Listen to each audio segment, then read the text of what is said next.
Captain Larry here with Passage Nautical with a quick run through of some basic knots having to do with stowing lines and securing lines. Just start here with the anchor and the way that the anchor is secured to the boat. One of the things you should always check when you get underway or before you get underway is to check to make sure the bitter end's tied off on the boat. And here we have when I came today, this was tied off with a bowline. It's not a good idea to use a bowline. It's the most overused knot in sailing. It can't untie under tension. That's the critical thing. Another thing is that it reduces the line's holding strength by 1/3. So it's a good idea to use some other knot. The best knot is a round turn of 2/2 hitches, but the second best would be single round turn with a or a half round turn with 2/2 hitches.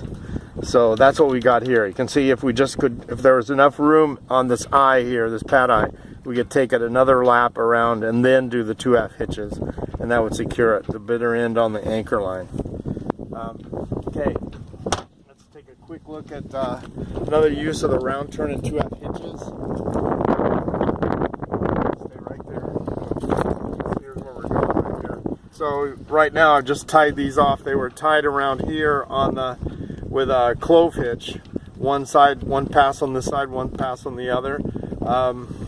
And not good because it stresses the cable. Encloses it so rust can develop and so forth. When you're washing the boat down at the end of the day, not enough water gets in there to wash the salt out. You've got corrosion building up. And a nice thing about this too is that you can, once you get this tied off and really cinched up nicely, you can adjust the size even on a straight pole, not just here where it's tapered, but on a straight pole you can put it at the height you want it and it'll stay. Okay.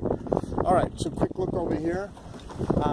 Putting the boat away at the end of the day, just kind of review cleat hitch. You can see we've got a really nice clove hitch tied on here.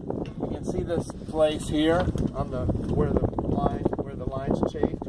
That's when they had it on here without a round turn and 2/2 hitches. They had